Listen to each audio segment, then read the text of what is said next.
이른 아침 8시 30분 서울 시내 한복판에 우뚝 선 A중그룹 본사 빌딩 앞에서 이보영은 깊게 숨을 들이마셨습니다. 26살의 그녀에게 오늘은 새로운 시작을 알리는 특별한 날이었죠. 검은색 정장에 단정하게 묶은 머리, 그리고 조금은 긴장된 표정으로 회사 로비를 바라보는 모습에서는 여느 신입 인턴과 다를 바 없어 보였습니다. 첫인상이 중요하다고 하셨으니까 정말 열심히 해야겠어. 보영은 속으로 다짐하며 자동문을 통과했어요. 높은 천장과 대리석으로 마감된 로비가 그녀를 압도했지만 곧 마음을 다잡고 안내 데스크로 향했습니다. 인사팀에서 미리 안내받은 대로 보영의 첫 번째 업무는 안내 데스크에서의 연수였어요. 방문객 접수부터 전화 응대, 그리고 각종 업무 보조까지 회사의 얼굴 역할을 하는 중요한 자리였죠. 선배 직원인 김지은 대리가 친절하게 업무를 설명해 주었습니다. 보영 씨, 여기서는 무엇보다 예의가 중요해요. 어떤 분이 오시든 항상 밝은 미소로 맞이하고 정중하게 응대하는 거예요. 김지은 대리의 말에 보영은 고개를 끄덕이며 진지하게 들었습니다. 그 순간 보영의 가슴 속에는 묘한 감정이 스쳐 지나갔어요. 사실 그녀에게는 다른 사람들이 모르는 비밀이 하나 있었거든요. 하지만 그 비밀은 아무도 알 필요가 없었습니다. 지금 이 순간 그녀는 그저 열심히 배우고 성장하고 싶은 평범한 인턴일 뿐이었으니까요. 네, 잘 알겠습니다. 최선을 다하겠어요. 보영의 대답에서는 진심이 묻어났어요. 김지은 대리도 그런 그녀의 모습을 보며 흐뭇하게 미소를 지었습니다. 첫 주가 지나면서 보영은 빠르게 업무에 적응해 갔어요. 방문객들에게는 항상 정중한 태도로 응대했고 전화가 올 때마다 밝은 목소리로 안녕하세요. A중그룹입니다라고 인사했죠. 동료들도 그녀의 성실한 모습을 인정하기 시작했습니다. 그런데 화요일 오후 평소와는 다른 분위기가 회사 로비를 감쌌습니다. 오후 2시경 명품 핸드백을 든 중년 여성이 성큼성큼 걸어 들어왔어요. 화려한 액세서리와 값비싼 옷차림에서 범상치 않은 기세가 느껴졌죠. 어머, 박 부장님 사모님 아니세요? 안내 데스크 근처에 있던 김지은 대리가 급히 일어나며 인사를 했습니다. 그 여성이 바로 영업부 박영철 부장의 아내인 최연아였어요. 최연아는 턱을 치켜들고 주변을 둘러보더니 거만한 목소리로 말했어요. 오늘 남편이 중요한 미팅이 있다고 해서 왔는데 좀 도와줘야겠어. 그녀의 말투에서는 마치 이곳이 자신의 집인 양 당연하다는 뉘앙스가 묻어났습니다. 물론이죠. 무엇을 도와드릴까요? 김지은 대리가 공손하게 물었지만 최연아의 요구는 점점 도를 넘어서기 시작했어요. 먼저 이 가방들 좀 들어줘. 그리고 아래층 카페에서 아메리카노 2잔하고 케이크도 사와. 아, 그리고 주차장에 내 차 있으니까 누군가 가서 확인해봐. 최연아는 마치 명령하듯 말했습니다. 김지은 대리와 다른 직원들은 당황했지만 박 부장과의 관계를 생각해서 어쩔 수 없이 움직이기 시작했어요. 그런 모습을 지켜보던 보영의 마음속에는 불편함이 스며들었습니다. 저기요, 인턴. 최연아가 보영을 가리키며 말했어요. 당신도 좀 도와줘. 내 핸드폰 충전기 차에 두고 왔는데 아래층 편의점에서 하나 사와. 보영은 정중하게 고개를 숙이며 대답했습니다. 죄송하지만 지금 안내 데스크를 비울 수가 없어요.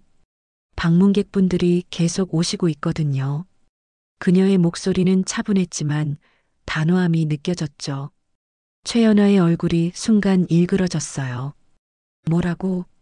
인턴 주제에 내 부탁을 지금 거절하는 거야?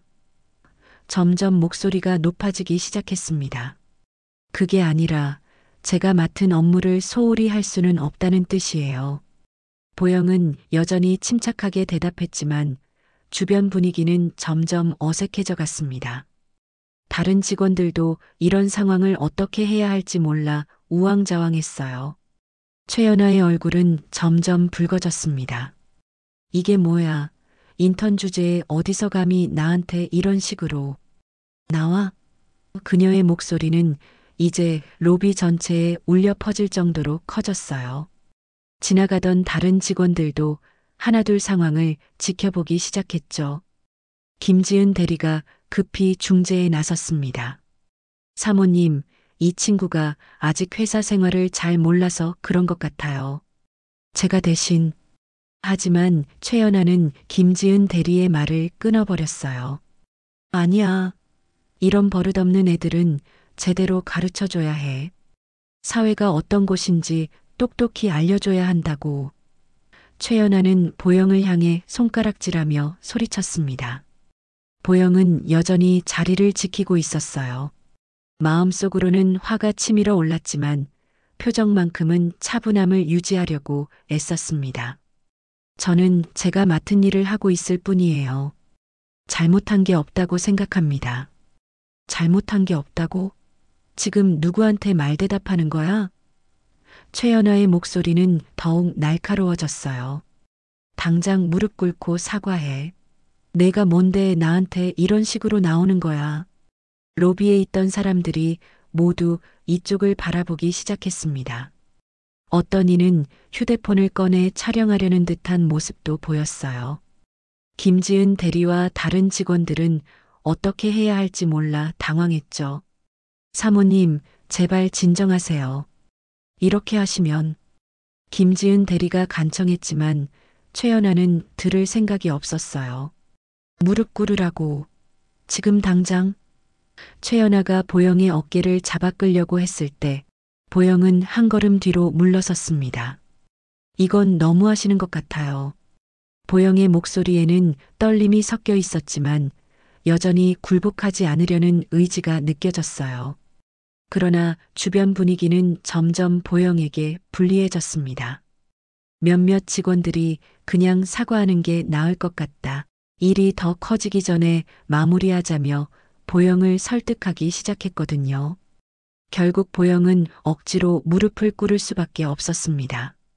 보영이 마지못해 무릎을 꿇는 그 순간 로비 입구 쪽에서 발걸음 소리가 들려왔습니다. 두 명의 남성이 진지한 표정으로 걸어오고 있었어요. 앞서 걷는 이는 박영철 부장이었고 그 뒤를 따르는 이는 회사 전체가 떠받드는 강 회장님이었죠. 박영철 부장은 아내의 목소리를 듣고 급히 달려온 참이었습니다. 그런데 로비에 도착해서 본 광경은 그가 상상했던 것보다 훨씬 심각했어요. 자신의 아내가 한 젊은 여직원을 무릎 꿇게 하고 있는 모습이었거든요. 이게 대체 무슨 일이지? 강 회장님의 조용하지만 위험 있는 목소리가 로비에 울려 퍼졌습니다. 순간 모든 사람들의 시선이 그쪽으로 향했어요. 최연아는 남편과 회장님을 보자 당황했지만 여전히 자신이 옳다는 듯한 표정을 지었습니다. 아, 여보. 이 인턴이 너무 버릇없어서 제대로 가르쳐주고 있었어요. 박영철 부장의 얼굴은 순식간에 창백해졌어요. 회사에서 일어난 이런 상황을 회장님이 직접 목격한다는 것은 자신의 경력에 치명적일 수 있었거든요. 여보, 이게 무슨... 그는 말을 잇지 못하고 있었습니다. 강 회장님은 여전히 무릎을 꿇고 있는 보영을 바라보았어요. 그녀의 굳은 표정에서 억울함과 분노가 느껴졌지만 동시에 굴복하지 않으려는 강인함도 엿보였죠. 회장님의 눈에는 복잡한 감정이 스쳐 지나갔습니다. 일어나세요. 회장님이 보영에게 말했어요. 보영은 천천히 일어났지만 여전히 고개를 들지 못하고 있었습니다. 김지은 대리와 다른 직원들은 숨도 제대로 쉬지 못하고 있었어요. 이런 상황에서 회장님이 어떤 판단을 내릴지 아무도 예상할 수 없었거든요. 박 부장님, 회장님이 박영철을 불렀습니다. 부인께서 우리 직원에게 무릎을 꿇으라고 하신 이유가 무엇인가요? 박영철 부장은 식은땀을 흘리며 대답했어요. 그게 아내가 좀 흥분해서. 그는 제대로 된 설명을 하지 못하고 있었습니다. 강 회장님은 침묵 속에서 상황을 정리하고 있었습니다. 그의 날카로운 시선이 최연아에게서 보영에게로, 그리고 다시 박영철 부장에게로 옮겨갔어요. 로비의 모든 사람들이 숨을 죽이고 있는 가운데 회장님이 천천히 입을 열었습니다. 박 부장님, 부인께서는 우리 직원이 어떤 잘못을 했다고 생각하시나요? 회장님의 질문에 최연아는 당당하게 대답했어요. 이 인턴이 제가 도움을 요청했는데 거절했어요. 예의도 없고 버릇도 없더라고요. 그래서 제대로 가르쳐 주려고 했던 거예요. 최연아는 여전히 자신이 옳다고 생각하는 듯 했습니다. 회장님은 고개를 끄덕이더니 보영을 바라보았어요. 그럼 직원은 왜 거절했을까요? 보영은 떨리는 목소리로 대답했습니다. 안내 데스크를 비울 수 없다고 말씀드렸습니다. 제가 맡은 업무를 소홀히 할 수는 없다고 생각했거든요. 아, 그렇군요. 회장님은 잠시 생각에 잠겼다가 다시 말을 이었어요. 그런데 한 가지 궁금한 게 있습니다.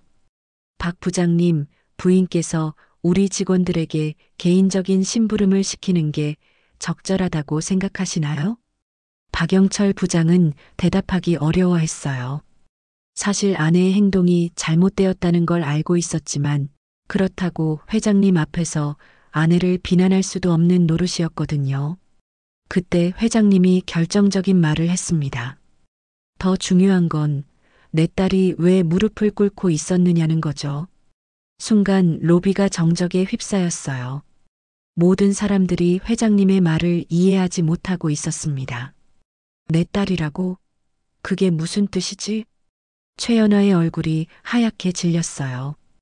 박영철 부장도 마찬가지였고 김지은 대리와 다른 직원들은 입을 다물지 못하고 있었습니다.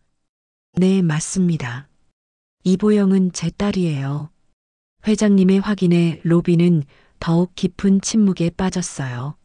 물론 신분을 숨기고 인턴으로 일하고 있었지만 말이죠.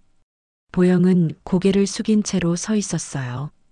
자신의 정체가 밝혀진 것에 대한 부담감과 함께 이 상황이 어떻게 전개될지에 대한 걱정이 마음속을 가득 채웠습니다. 회장님의 폭탄 발언이 떨어진 후 로비는 마치 시간이 멈춘 듯 고요했습니다. 최연아는 얼굴이 새하얗게 변해 말도 제대로 나오지 않았고 박영철 부장은 다리가 후들거려 제자리에 서 있기도 힘든 상황이었어요. 그런데 말입니다. 회장님이 천천히 말을 이어갔어요. 인턴이면 사람도 아닌가요? 직책이 낮다고 해서 무릎을 꿇고 사과해야 하는 건가요? 최연아는 입술을 떨며 아무 말도 하지 못했습니다. 방금 전까지만 해도 당당했던 그녀의 모습은 온데간데 없었어요. 박 부장님, 부인께서는 제 딸에게 무릎을 꿇으라고 하셨습니다. 회장님의 목소리에는 분노가 깔려 있었어요. 그럼 당신도 무릎 꿇고 사과하시죠. 제 딸에게요. 회장님. 박영철 부장이 떨리는 목소리로 말했지만 회장님은 단호했습니다. 지금 당장요. 박영철 부장은 어쩔 수 없이 아내를 바라보았어요. 최연아도 이제는 상황의 심각성을 깨달았는지 눈물이 글썽글썽 맺혔습니다. 결국 두 사람은 보영 앞에 무릎을 꿇었어요. 죄송합니다. 최연아가 작은 목소리로 사과했어요. 정말 죄송합니다, 보영 씨.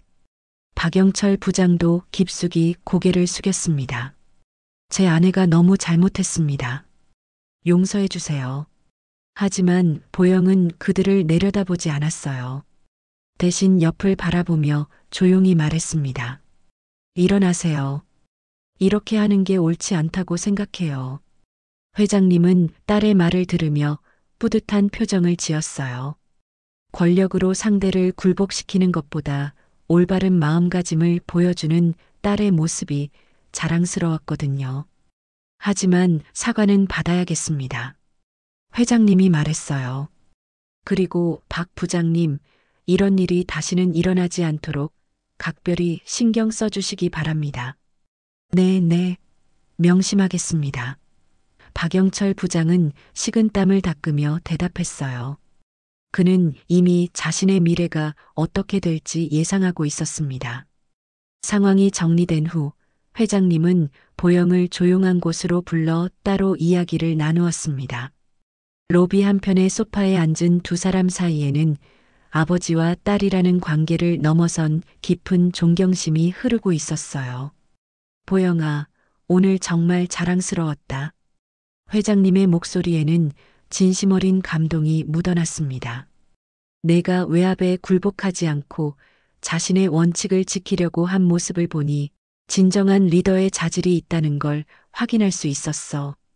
보영은 고개를 숙이며 대답했어요. 아버지, 저는 그냥 제가 해야 할 일을 했을 뿐이에요. 특별한 건 아니었습니다. 아니야. 그게 바로 특별한 거란다. 회장님은 딸의 어깨에 손을 올리며 말했어요. 권력이나 지위에 휘둘리지 않고 옳다고 생각하는 것을 끝까지 지키는 사람이 얼마나 되겠니? 그런 사람이야말로 진짜 리더가 될 수 있는 거야. 한편 박영철 부장은 인사팀으로 불려가 엄중한 경고를 받았습니다. 아내의 행동에 대한 책임을 지고 일정 기간 동안 승진에서 제외되는 징계도 받았어요. 최연아는 그날 이후로 다시는 회사에 나타나지 않았습니다. 직원들 사이에서는 보영이 회장님의 딸이었다는 소식이 조용히 퍼져나갔어요. 하지만 놀랍게도 그들의 반응은 예상과는 달랐습니다. 대부분의 직원들이 그래서 그렇게 당당했구나, 역시 다를 줄 알았어라며 오히려 그녀를 더욱 존경하게 되었거든요. 김지은 대리는 보영에게 다가와 말했습니다. 보영 씨, 사실 처음부터 뭔가 특별하다고 생각했어요. 회장님의 딸이라고 들어서가 아니라 사람 자체가 달랐거든요. 그런 말씀 마세요. 저는 그냥 평범한 사람이에요. 보영은 겸손하게 대답했지만 동료들의 시선에서는 진심 어린 존경심이 느껴졌어요. 며칠 후 회장님은 전 직원 회의에서 이번 사건에 대해 언급했습니다. 우리 회사는 실력과 인격을 바탕으로 평가받는 곳입니다. 누구든 상관없이 올바른 일을 하는 사람을 존중하고 잘못된 행동에는 엄중하게 대처할 것입니다. 사건이 일어난 지 일주일이 지났습니다. 보영은 여전히 안내데스크에서 근무하고 있었어요. 하지만 이제는 모든 것이 달라져 있었습니다. 직원들이 그녀를 대하는 태도, 방문객들이 보이는 배려, 그리고 무엇보다 보영 자신의 마음가짐까지 말이죠. 아침 9시 평소처럼 업무를 시작하는 보영의 모습에서는 한층 성숙해진 모습이 엿보였습니다. 그녀는 여전히 겸손했지만 이전과는 다른 자신감이 느껴졌어요. 안녕하세요. A중그룹입니다. 전화를 받는 보영의 목소리는 전보다 더욱 당당했습니다. 하지만 그 당당함은 거만함이 아닌 자신의 일에 대한 책임감에서 나오는 것이었어요. 김지은 대리가 커피를 들고 다가왔습니다. 보영 씨, 요즘 정말 달라 보여요. 뭔가 더 믿음직스러워졌다고 해야 하나? 그런가요? 보영은 미소를 지으며 대답했어요. 별로 달라진 건 없는데요. 아니에요. 확실히 달라졌어요. 전에도 성실했지만 지금은 진짜 프로페셔널해 보인다니까요. 김지은 대리의 말에 보영은 고맙다는 인사를 했습니다. 점심시간이 되자 몇몇 동료들이 보영에게 다가와 함께 식사를 하자고 제안했어요. 예전 같으면 조심스럽게 거리를 두던 선배들도 이제는 편안하게 대화를 나누었습니다. 보영 씨 덕분에 우리 회사 분위기가 많이 좋아진 것 같아요. 한 선배가 말했어요. 앞으로도 계속 이런 분위기였으면 좋겠어요. 오후에는 회장님이 로비를 지나가다 보영에게 인사를 건넸습니다. 오늘도 수고 많아요. 짧은 인사였지만 그 속에는 딸에 대한 자부심과 함께 한 명의 직원에 대한 존중이 담겨 있었어요. 하루 일과를 마치고 집으로 돌아가는 길, 보영은 지하철에서 창밖을 바라보며 생각에 잠겼습니다. 몇 주 전만 해도 단순히 인턴 경험을 쌓겠다는 마음으로 시작했던 일이 이제는 자신의 인생관을 바꿔놓았거든요. 직책이나 지위보다 중요한 건 사람을 대하는 자세구나. 보영은 속으로 다짐했습니다. 앞으로도 이 마음을 잃지 않고 정말 존경받을 만한 사람이 되어야겠어. 그녀의 결심은 단순한 다짐이 아니었습니다. 앞으로 A중그룹을 이끌어갈 리더로서 그리고 한 명의 인간으로서 지켜나가야 할 소중한 가치였거든요.